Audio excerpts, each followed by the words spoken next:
Bon après-midi. Ni sawa. Kibazo ca mbere bambwiye ngo nimvuge sur la mort subite. Kandi nkaba nzi ko imbere y'Imana nta kiyica mu maso na kimwe, kuri yo nta gitangaje. Twebwe ariko twayise ngo ni la mort subite canke les urgences, ariko bagerageje gucorosha ngo les urgences silencieuses. Ariko mvuge cyane kuri aho bihuriye n'ibi bindi,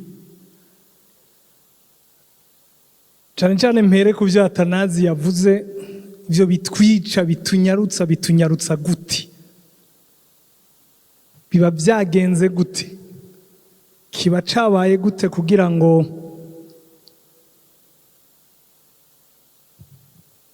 umuntu agira ikibazo kimunyarutsa nyine yihute kugenda. Ariko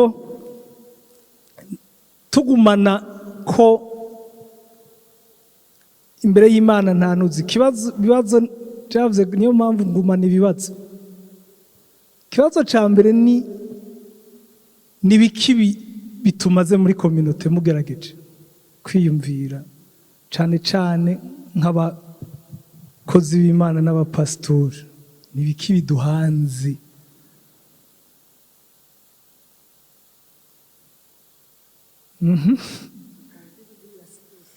Stress, okay? Ni izihe ngwara ziriko ziratwica muri iyi minsi? Amavese, les cancers. None kubera iki izo ngwara kenshi zishika ukabona umenga nta nizo twari twiteze? Biba byagenze gute? Biba byabaye gute?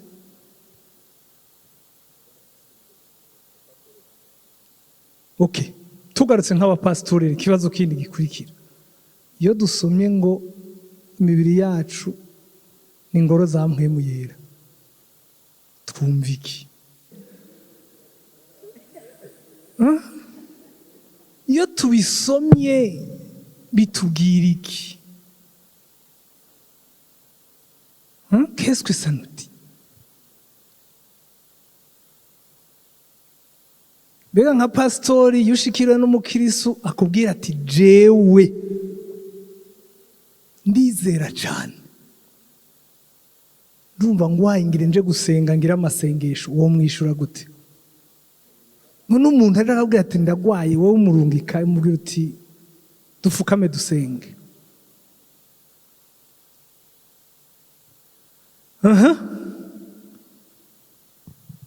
Ni ikihe gikorwa ishengero rikwiriye gukora kugira ngo ibyo bibazo byose ntitwongere kubona abantu bagenda batadusenga? Nakomeje kwiyumvira ngo iki kibazo bampaye ni umutwe w'amajambo wo pfuma uhindura basi, ariko numvugo we, ariko uwundi mwanya nkiyumvira, ndagerageza kwiyumvira, ugiye gusoma Bibiliya kumva ngo Mose arangije igikorwa yakora arisinzirira, uwundi yarangije igikorwa yakora hambya ba sekuru, arangije ibyo yakora. Ariko nkabona twebwe abantu barangije biduca umutima. Ibyo birashika.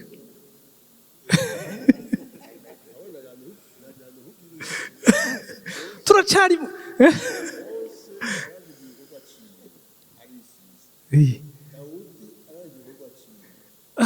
ahambya basi waragiye.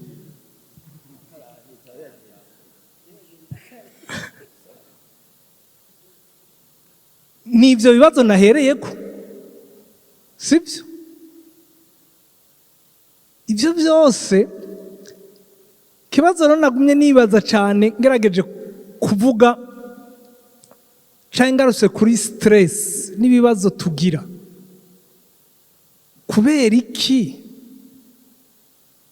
ivyo bibazo bishitse?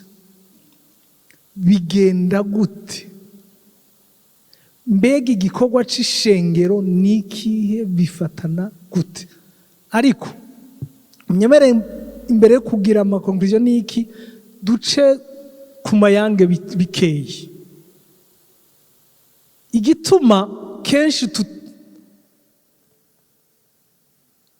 tugume hahandi twibaza ngo mbega kubera iki abandi bavuga ngo barisinzirira, twebwe uno munsi kubera iki?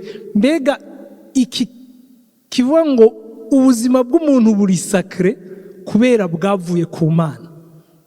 Tugaruke hahandi ngo umubiri w'umuntu n'urusengero rwa Mpwemu Yera. L'homme est créé à l'image de Dieu. Kubw'iyo mpamvu yaremwe n'Imana, yahawe umubiri kugira ngo ayihimbaze mu muryango n'ahantu hose. Ariko ikibazo mu Burundi ni bya bindi nyene, ibibazo abantu bapfa tukibabona ukajubona baragiye, souffrance, incompréhension, kudatahura bigenda gute, byabaye gute. Ivyo bigakreya ko tugira ya stress, kwibaza ngo bimeze gute, byagenze gute. Mais malheureusement ugasanga bifasha abato n'abakuze, kandi ivyo navyo bikaba biri silencieux, deux fois no dépisté, ntituzi n'ingene byagenze. Ndengana, la mort subite, c'est d'abord un décès naturel, mais qui survient brutalement et de manière inattendue. Ico duca dukora gusa turashiraho tujya dutara tukavuga ngo aheza ni mwijuru, ni ça? Parce que bije umuntu quelquefois sans symptômes, sans quoi ivyo vyose bigaca bishika sans que la personne. Mais la question était qu'il n'y a pas eu de suivi médical, il n'y a pas de tension contrôlée, diabète ignoré, de stress, fatigue, zabaye minimisé. Ugasanga umuntu mvuga kuri stress, abantu benshi ntibazi combien le stress tue. On a 3 étages au niveau du cerveau. Le premier étage, c'est pour la survie. Iyo ni gihe habaye un élément dangereux pour la survie, s'agit ni fight, freeze or fry. C'est combattre, gérer ou courir. Ariko il y a un deuxième étage, qui est le cerveau émotionnel, où deux fois les gens agissent. Nikiki a vous aimé, igitangura c'est au niveau de l'amygdale. L'amygdale qui agit comme alarme. Niyo yakira information, habaye ikibazo yakira alarme, gaca yararuma l'hypothalamus gacibwira ati iki kintu ndagishoboye, iki ntaco nshoboye, kiri uragishoboye, hypothalamus hippocampus gacibika. La question ni ivyo bintu umuntu abika umunsi umwe ico bica bikora, hari ntuzo niveau de l'hypothalamus naho hariho ntuze switch interrupteur qui va cihagarara. Est-ce que l'interrupteur ihagaze, qu'est-ce qui se passe? Dusigara dukoresha une partie du cerveau, la partie supérieure du cortex, la partie de l'intellect où on devrait analyser et faire quoi, qu'est-ce qui se passe, et pourquoi ça, pourquoi l'intérêt, pourquoi ça. Iyo ça ne fonctionne plus parce que l'interrupteur yaciye ihagarara kuko switch off. L'interrupteur s'arrête, kajivuga iti hagarika uyu muntu ubwenge bwiwe nibwo bifata. Naho même les morts subites ziraza muri ubwo buryo parce que ubwonko ntibukiriko burakora bwose. Hakeneye kindi kintu gikomeye kugira ngo aje muri thinking brain, le cerveau pensant au niveau du cortex qui va analyser ari naho kenshi n'abavuga butumwa kenshi duhushiriza. Niho umuntu umubwira ubutumwa kw'Imana twemera, kw'Imana dukunda, akavyakira au niveau de l'intellect. Mais parce que il y a des histoires du passé zaje zikuzuza hippocampe, l'analyse ntizomanuka ngo ihuze umutima n'ubwenge n'ubwonko. Et la personne sera informée, mais la personne ne fera pas partie de ses promesses. Parce que bwa bwoba bwo kubaho yakuze yishwe n'inzara, yakuze yononekaye, bamufashe nabi, ya interrupteur igacizima. Et quand ça s'arrête, il y a partie du cerveau ichihagarara. Umuti wari wuko haje ico kibazo. Ico nobabwira nuko na Yesu yarabivuze. Mwisi hari ibibazo tuzobigumana kugeza gufyondwa no gukanywa no kugira ane bizoba hari komero. Danger ikeneye uyundi muti ki connect the thinking brain and the emotional brain.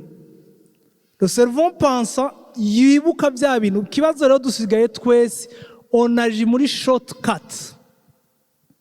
Niyo mpamvu uje ubona umuntu ntuze ugasanga ni kimwe ariko aravuga, asanga umuntu avuga ngo kuya kwa Pawulo ngo genda ndazi ciza ariko ngakora ikibi.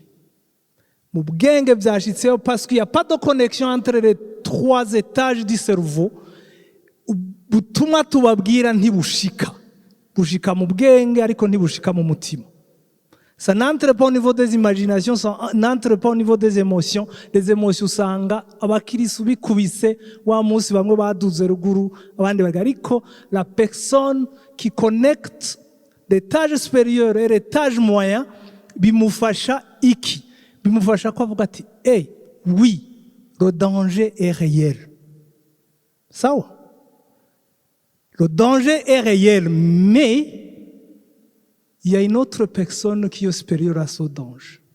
Urumva ko agiye muri étage supérieur du cerveau. Et ça va lui permettre de faire le processus de changement y'ivyo bintu no kumenya ngo ça c'est réel, ça arrive, nimba mbaho nimba ngirane, ça va. Jewe twari kumwe n'abantu batandukanye kuri parquet turiko turakina umupira, bamwe baduze muri rirara ariko moi je suis rentré à la maison ici à Kinindo.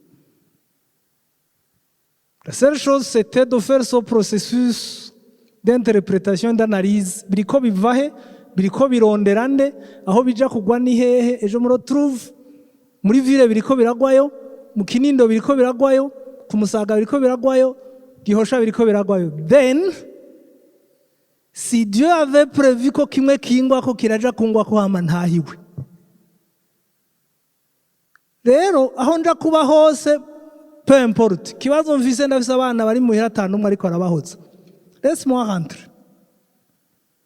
Abandi duhura bahunga bava ngaho bagira parce que l'analyse niyo y'ukuvuga ngo ibibazo birahari, mais hari uwundi muntu abirenze. Mais si tutageze ahantu turengera ngo twugurure iyo interrupteur, iyo switch ngo isubire yuguruke, habe communication y'ubwenge, umutima n'ubwonko, ibindi byose ngomba kuvuga niki, tout ça apparaît partout dans toutes les catégories. Ivyo bica bituma rero ni kimwe yavuga notre corps isohora des produits chimiques, le cortisol, l'adrénaline, kugira ngo niyo mpamvu umuntu yamaje ngo none ko hari umuntu yari twumvise bari mu bitaro ukaja wumva yararimo serumu bundi wamenga ntavuye ariko ukaja ubona arahagurutse. Qu'est-ce qui se passe?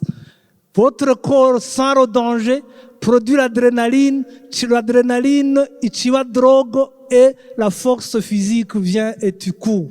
Cha wibagira ivyo wari urimo byose, useka hehe ibyabaye byose, tu vas mourir.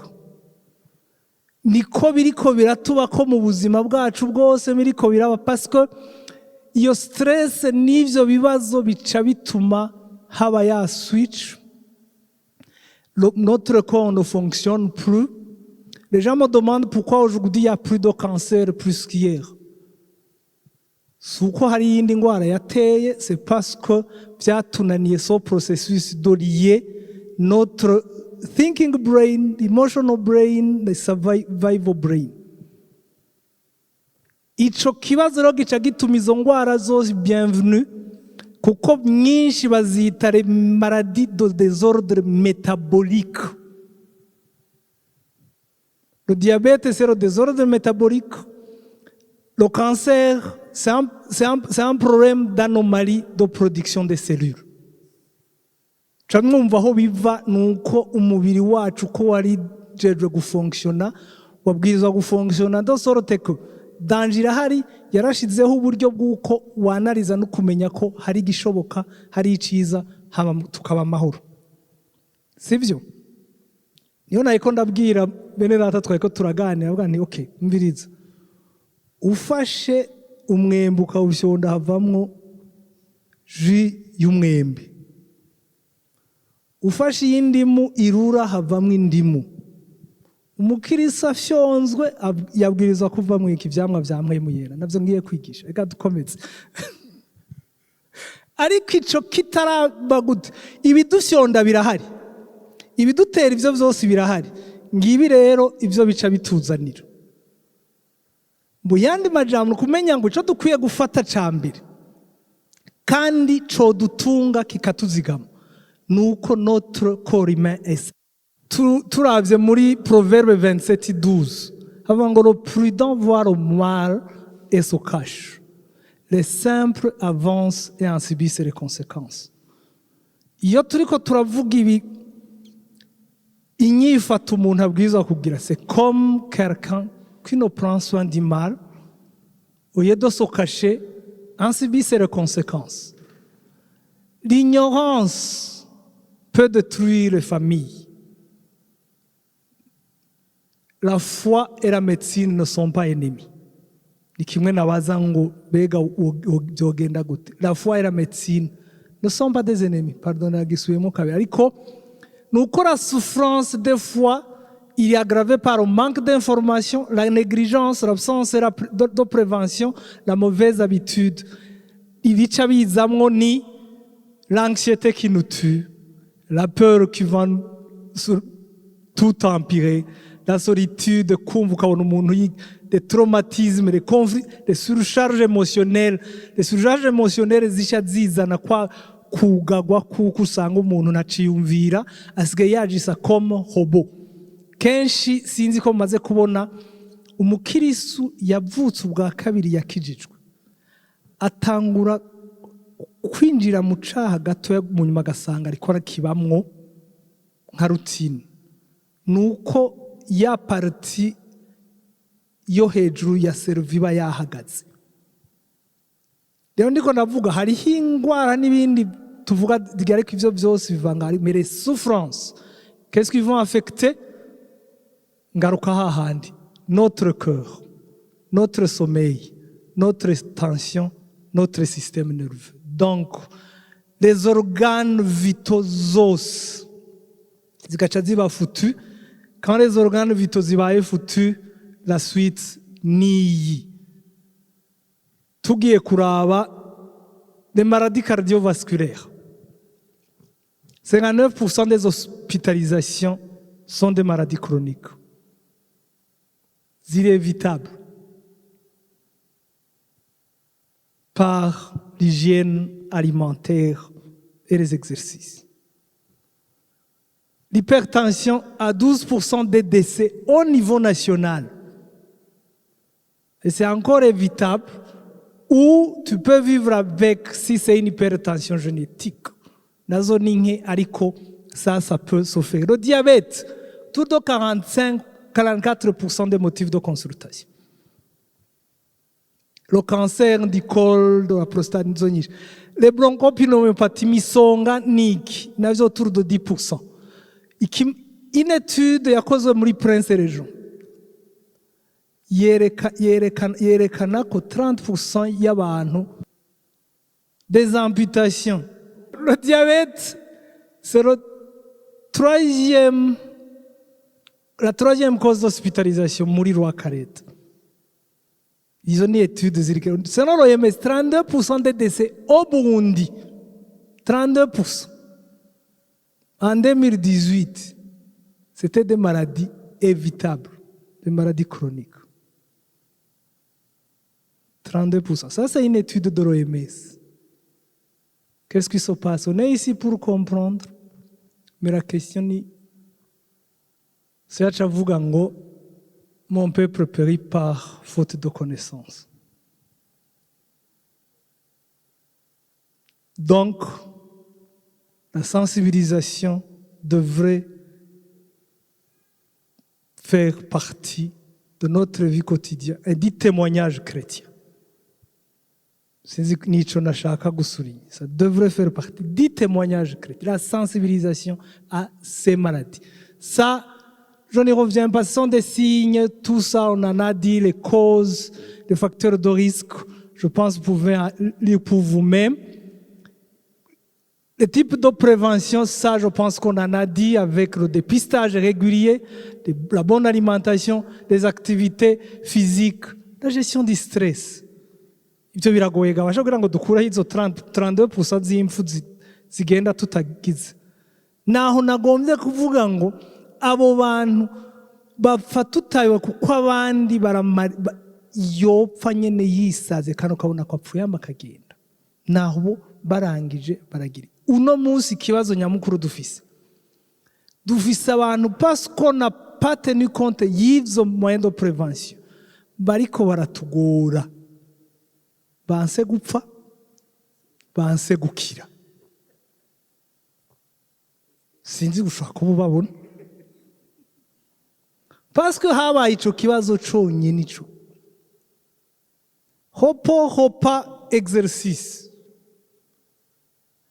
dépistage volontaire régulier. Ivyo bintu bine byarananiranye, none ubu dufise ugasanga hariho umuntu yajyamitse na kanseri imyaka 5, wewe ucuhagarika akazi, haca abantu 3 bahagaritse ivyo bakora avec le stress nabi wabo bishobora gucrea, avec le stress des finances familiales zishobora kuzamwo et les conséquences zose zishobora gukurikira, avec une seule personne 10 personnes en souffrent. Sinzi muriko murayibona ivyo ndiko ndabona murayibona. Avec une seule personne atakoze ivyo bintu bine, hopa exercice dépistage, abantu 10 souffrent. Gaca ba hospitalize akoze diabete yama kwa muganga, imiti leta nayo nyene hari gihe natubwira ngo yarayishi subvention ariko nta n'igice kiri subvention. Amafaranga y'umuryango abandi bana bogiye ku ishuri ntibagende, bofunguye bagafungura kubera tout ça. Ça sont des conséquences nk'izo. Mureke bafise umwanya w'ubete twari kugira. Donc hakenewe iki? Ivyo vyose uko ibibazo birashika harakeneye un accompagnement spirituel et communautaire. Muri iyo on fait des écoutes, des prières, des aides sociales, des appuis zikenewe hanyuma ariko kandi singiye kubigisha nk'abapastori ndabizi ko jya murongo muri Galatiya mubuzi mwikoreranira imitwaro. Byo byose yana compagnie mikenewe ariko est-ce que twikoranira imitwaro canke yacu turayikoreye? Ntabyo nzi. Byo nabyo nshaka kuvuga. Kindi, il devrait y avoir une collaboration église professionnelle de santé. Parce que bariko barapfa n'abakirisu bacu. Et ça devrait permettre une éducation, de prévention, des référents, des soutiens communautaires. Ivyo vyose vyodufasha gukora des sensibilisations. Qu'est-ce qu'il faut faire? De façon succincte. Est-ce que vous avez au sein de votre église un ministère ou un comité de santé? Qu'est-ce que ça demande? Qui devrait permettre niveau bobafasha muri izo sensibilisation pour qu'on puisse au moins réduire les 32% bicwa na les maladies évitables par de simples actes. Des orientations médicales kumenya iyo baja kwivuza.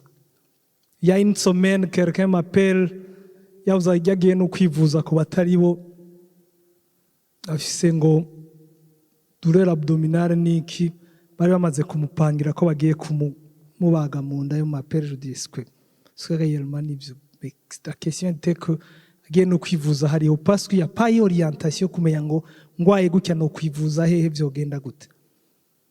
Et la personne bari bagiye kumugurura abdomen pour rien.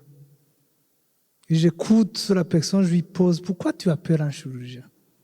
La personne me dit, non, ndabona l'abdomen distendu. Mais je dis non. Est-ce que l'abdomen distendu est parmi les signes d'alarme? Mon idée claire, quoi c'est une douleur abdominale sur une infection abdominale isanzwe, c'est une douleur isanzwe. Mais là, nous croyons que les questions sensibles, deuxième chose, est-ce que vous organisez des dépistages au sein de vos églises? Juste les choses simples, la tension artérielle, le diabète, le poids. Parce que même le poids, nous kuduza le poids au kutariko, ça peut affecter ibyo byose. Niko ndavuga ingene bya affecta ubudongo bw'uwo mwene wacu. Le psychique. Vous pouvez inviter les professionnels de santé. Ça c'est simple. Pour enseigner votre communauté. Vous pouvez intégrer. Est-ce que combien de fois dans vos églises il y a un message qui intègre les enseignements, dans les enseignements bibliques, qui intègre la sensibilisation communautaire sous-jacente? Est-ce qu'il y a quelque chose comme ça? Cinquième chose, est-ce que vous encouragez dans vos églises des activités physiques et une bonne alimentation? Canke tubwira abantu ubutumwa. Ko nababaje ikibazo bivuga ngo est-ce que Bibiliya kwizera hari aho ico bipfa n'ivyo kwa muganga? Est-ce que vous devez aussi développer l'accompagnement psychosocial? Parce que abo iyi si kanya muzobamana barahari. Est-ce que les psychologues sont engagés muri l'église? Parce que le point de vue spirituel peut être aussi affecté par le point de vue psychique, le point de vue physique. Kabazo kamwe. Kw'Imana yaduhamagariye iyo dusenga ko tuyihimbaza. Umuntu yaraye ubusa arahimbaza canke ararira? Umuntu yaraye n'isi imwubitse hasi kagira arahimbaza canke agira? Niyo mpamvu tous ces domaines, le domaine psychique, le domaine physique, la santé physique devrait appuyer la santé spirituelle. Reka ndagisubiremo, ubutumwa muvuga abo mwobubwira bagifise traumatisme du cerveau ntibuzopfa mu mutwe ngo buje mu mutima. Sawa? Kuko tumaze kwigisha ubutumwa kenshi buvuga ko Imana ari byose muri byose, ko ishoboye byose. None bigenda gute ngo abakristo bacu bagera aho biyiba? Kuma ndababwira aho bibera, bagira shortcut. Cerveau yabo yagisa gushika sur le niveau émotionnel, le cerveau émotionnel, deuxième étage du cerveau. Parce que kaka interrupteur karacugaye. Kubera kacugaye rero, bya bintu yumva aravyibuka, ariko aja kwajisa bica bigenda shortcut, bigaca bigaruka muri ya cerveau étage inférieur ya survie. Acavuga ati ubu biragoye, ndaye ubusa, uriya afise ibiharagi, reka ntore dukeyi, Imana izombabarira. Sibyo? Agiye kwajisa muri étage moyen du cerveau kubera survie, abatunzwe niyo etage moye ya survie. Kubera iki yantuze yamaze guhagana kuko iyabe ubwonko bwiwe bwakora neza, iyabe ya stress itamwafekse, yari kubona atariko ufite nimwe kubwira ngo fata umwanya wa analyse yiyumvire. Mu bisanzwe izaje vuba vuba zikurikirana la vitesse de la lumière 0.2 secondes umuntu aba yajishije. Iyo ni kuri etage moyen ya survie. Ubugerageje agomba kuja kwajisa au niveau du cerveau émotionnel agira 10 secondes. Urumva aba yagerageje. Numwe yimvira atari ko jewe inzara iranyishe nta kundi ngira bijya bintu birahari. Mana uzombabarira. Sibyo? Ariko ubwo agize shortcut akatiye kuri cerveau moyen, etage moyen, aciye avuga ati ndabifata. Zihana gaca taha kome mu bwenge bwiwe biriyo. Ashitse yahejeje kubirya arararira. Sibyo? Acharararira, ça va affecter son sommeil, ça va affecter son système métabolique. Abakirisu tugaca tubahamba tukaja kubaririmbira ngo aheza. Sibyo?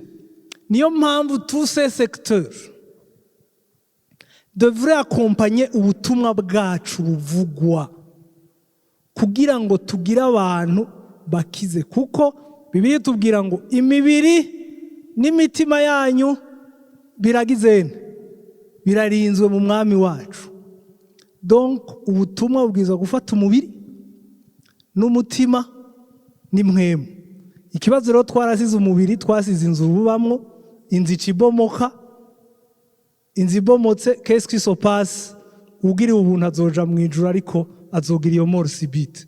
Sawa? Okay, reka siba. Il faut aussi former les leaders dans les urgences médicales. Abantu benshi barapfa hari utu acte dutoyi